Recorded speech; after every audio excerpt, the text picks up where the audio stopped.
Do you like to obsess over your homeschool curriculum choices for the school year? Well, I am here for you. Hi, I'm Leslie Maddox.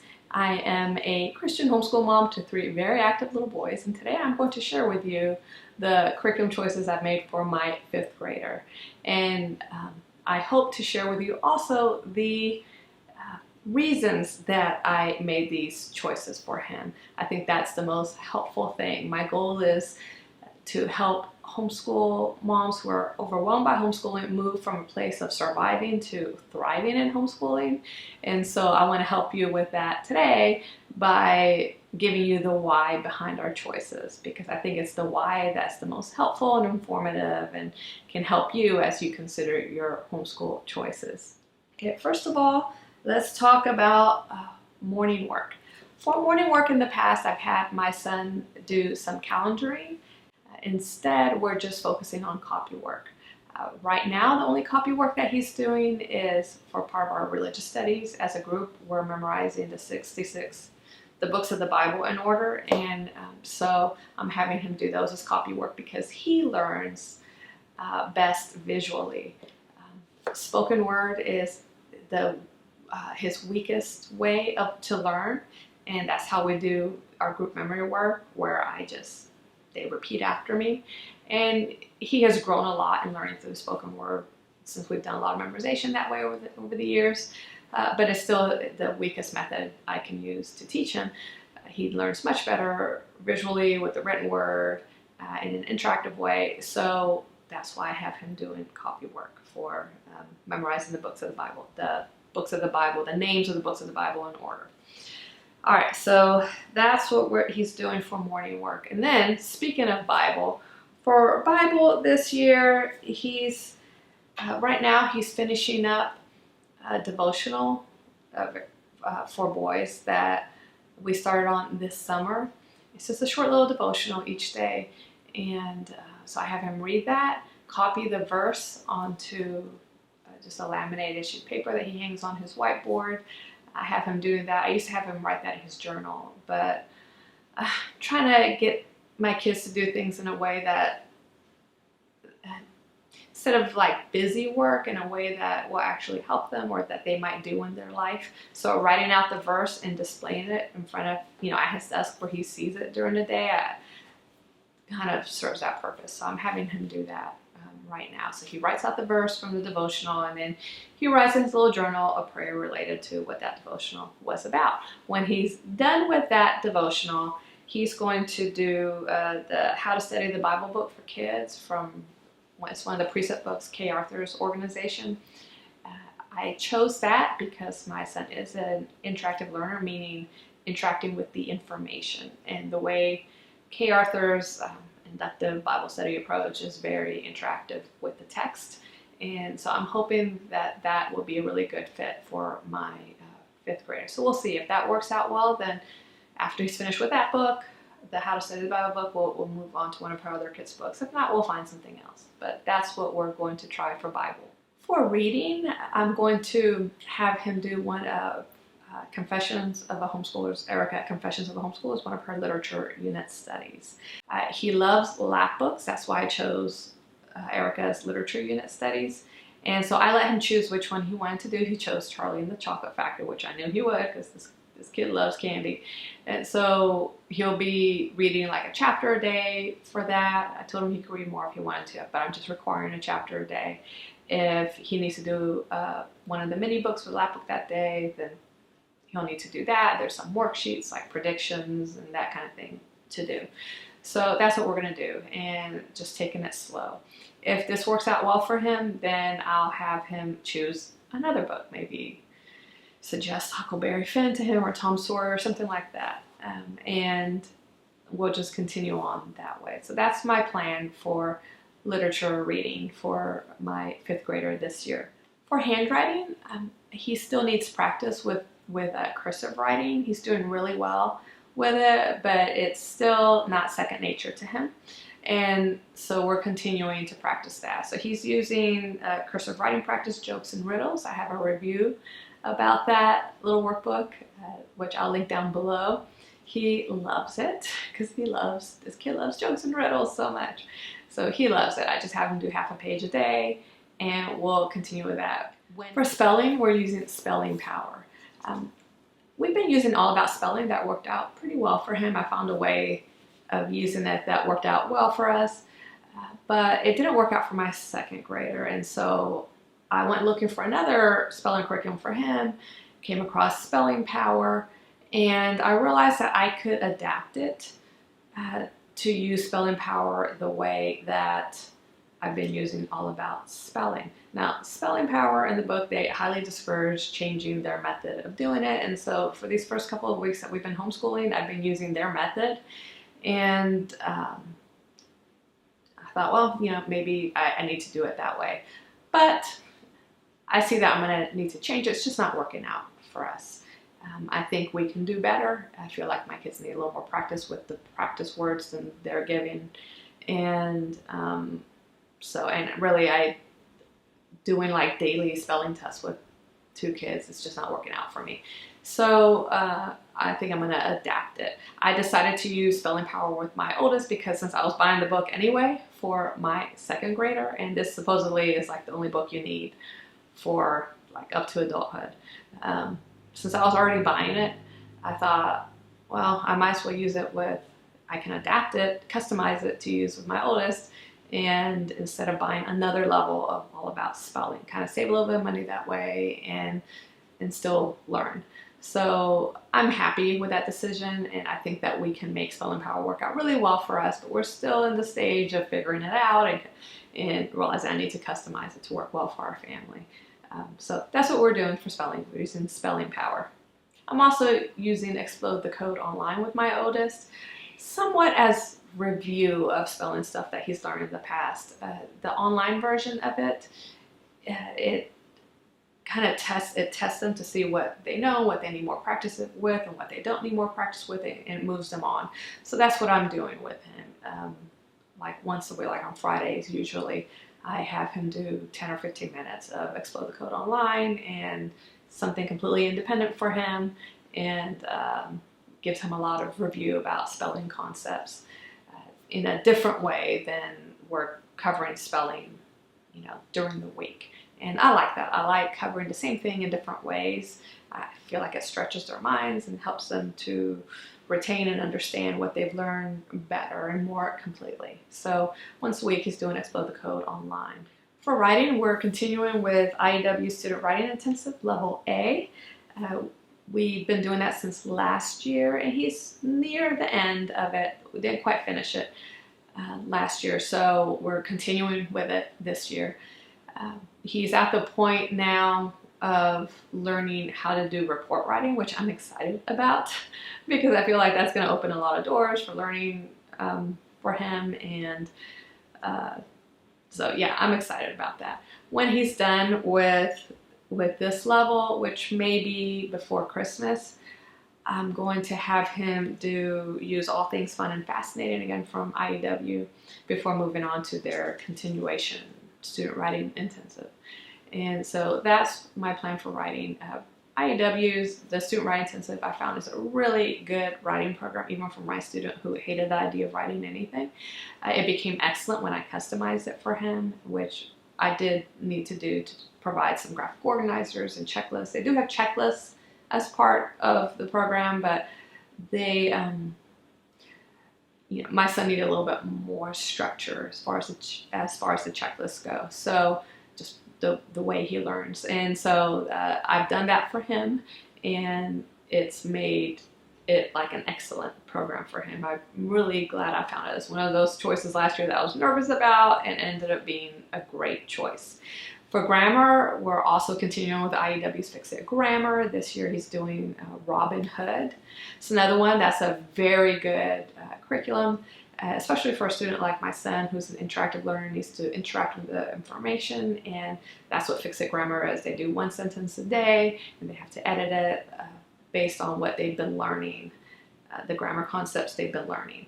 And so it's a very good curriculum, but again, I had to customize it to make it excellent for him with my own checklist for it. This one doesn't come with any checklist, so I kind of created my own. and that has made it much easier to do the program with him. It also has a vocabulary aspect to it, which I like. He's actually getting vocabulary in a lot of different ways this year, in history and with literature, and also with grammar. I did create my own little dictionary, personal dictionary printables for him, because the way they suggested doing the vocabulary was, I found, to be frustrating last year. So we're doing that a different way this year. I mean, still continuing with Fix It Grammar, but I have him alphabetize the words that he does each day, and then also write a sentence along with a definition, because I felt like just writing the definition of a word was not enough for him to retain the meaning of the word. I'm hoping that writing his own sentence every day with the vocabulary word that day will help him with that. So I'm really hoping. We'll see how it goes. If not, it's still a good practice. So that's what we're doing for grammar this year. For math, we're continuing with Math UC. He's doing the epsilon level this year, and which covers fractions. Math UC has been really good for him, so I see us just continuing with that. I also supplement with XtraMath. XtraMath are basically online math speed drills for addition, subtraction, multiplication, and division. So he's already completed the addition, subtraction, and multiplication. He's almost done with division, so we're continuing that. When he's done all the drills, when the program has gauged that he has learned them well, then he'll be done with XtraMath, and we'll just continue on just with Math UC. For history, we're doing something new. We're doing BJU's Heritage Studies for 5th grade. We've done history as a group in the past, but I wanted to move away from most of our group work this year, because I realized after I looked at my kids' learning preferences that group learning was not the preferred way of learning for any of my kids. So he learns really well independently, so I'm having him do that independently. It's a textbook-based curriculum with an activity manual, worksheets. It's pretty rigorous. I was a little bit surprised, but then again, also glad. He does well with worksheets where he has to go find the information. When it comes to reading, he tends to gloss over information, what he reads, and so forcing him to go and look up information, reading it and then look up the information really helps him. He learns really well that way. I'm not going to say he absolutely loves it, but he doesn't hate it, and he learns really well that way. So I've been really happy with that, and I feel like it's a good way to practice that type of textbook learning. For science, doing a couple of different things. Last year we did some unschooling for science, and we're going to continue that, but only for technology. He ended up choosing electronics and really technology for science, and which was fine, and we're going to continue that. I have free printables available and a video. I think I have a video about that. If I have a video about that, I'll link it down below. If not, I'll put the blog post, and where you can get the printable. So we're going to continue with that for technology, and along with that, he's going to be reading some books. I found some graphic library books, which really worked out well for him last year for history, and I found some science ones, Max Axiom. So I've purchased a couple of those. I'm going to have him read those, except this time I'm going to have him probably do a report or something about them, somewhere where he processes and shares what he learned. But then I felt like he needed more general science learning, more topics other than technology. So we're doing the Homeschool Minecraft science for that. We tried this last year for history, and did it like for the fall semester, I guess. The way I chose to do it was not the best way, and so based on what I learned last year, I'm changing up how we're doing it this year, where he's going to do science 3 days a week. The first day he's going to do the online lesson on the Minecraft Homeschool website, and then learn what the build project is. And then so Monday he'll do the online lesson, and Wednesday we'll research He'll plan his build, his Minecraft build, and I purchased some reference books, and it'll give us time to find other reference books if we need to in order to get some inspiration for the builds, and then on Friday do the Minecraft build. So that's my plan for science, and if we can go slower than that if we need to. Sometimes builds will take him more than one day, or even just to research might take more than one day. I want it to be fun for him, but still really get something out of it before we move into textbook learning next year or the year after that for science. There are different topics available on the website, which I'll link down below. For science, I let him choose which one he wanted to do. It just needs to be something where he didn't need a textbook with it. Because you can do like Apologia, and you can do some textbook-based curriculum through this Minecraft homeschool website. I didn't want to do that. I just wanted him to do something that didn't require a textbook, so I let him choose from one of those, and he chose the geology unit. That unit is, I think, 6 weeks, and although it might take us, or it's 6 lessons.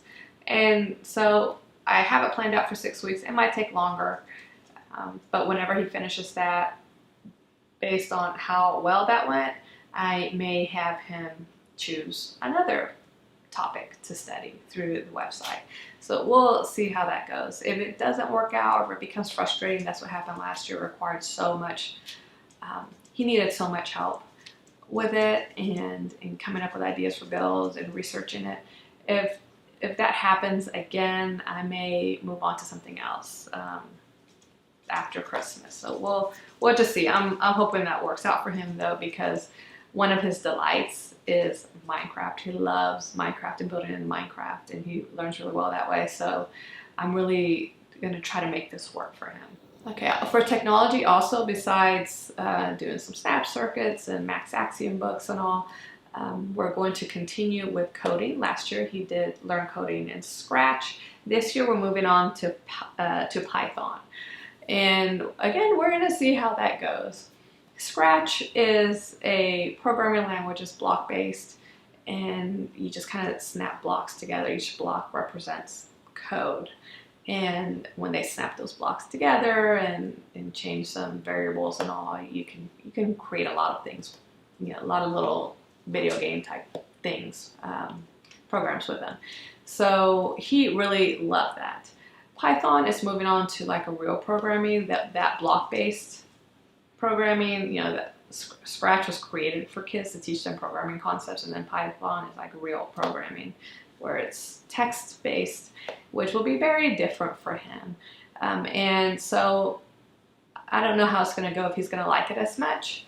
And so we'll see. I'm using this DK workbook that I purchased at Costco last year, at the same time I bought the Scratch workbook. And the problem that we ran into with the Scratch workbook was that it was probably at Costco because they'd updated Scratch, so some of the visuals, the pictures, and some of the code didn't match up with how they changed Scratch. With Python, I'm hoping that won't be as much of a problem. I mean, we worked it out with the Scratch program, but it just, again, took extra. I had to sit with him and figure out what they changed and how they changed it and how to change the program to make it work, and then teach him. But then at that point, I don't think he got anything out of it. So I'm hoping we don't run into that problem with the Python workbook. If we do,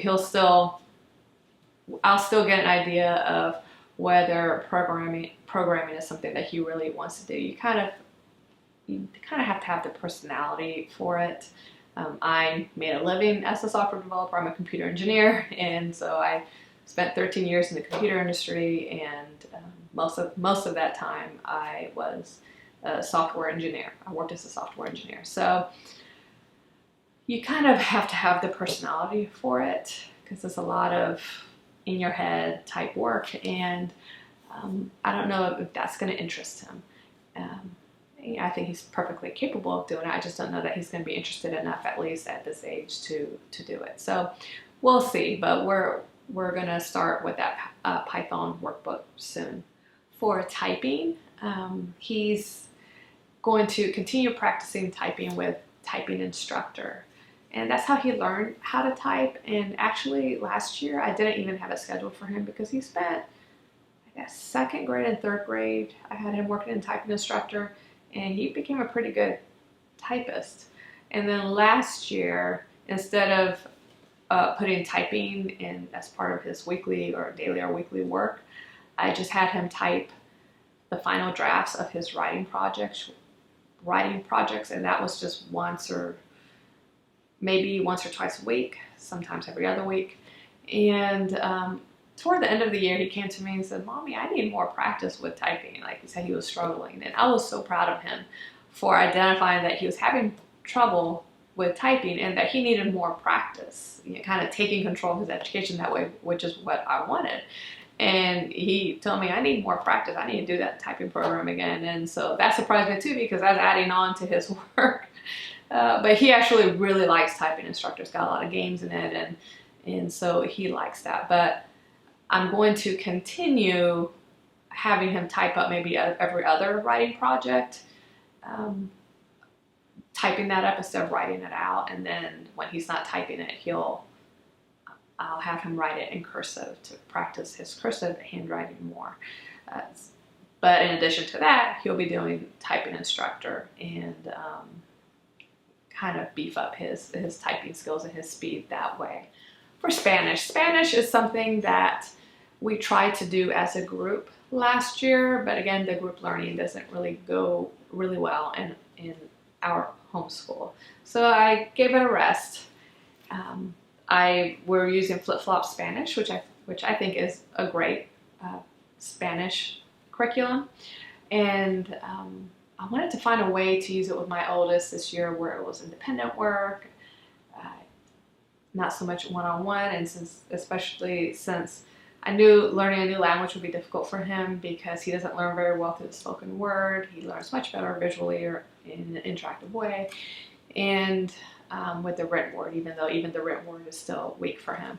So I'm trying to find a way to adapt Flipflops Spanish for that. What I've decided to do is to do some copy work based on Flipflops Spanish. I created some worksheets for him, so we'll try that for like a month and see how it goes. Thank you for watching. If you're interested in more curriculum videos from us, take a look at the playlist. I have a link to the side. That's where I will put all of our curriculum choices videos. Thank you for watching, and I will talk to you in the next video. Bye-bye.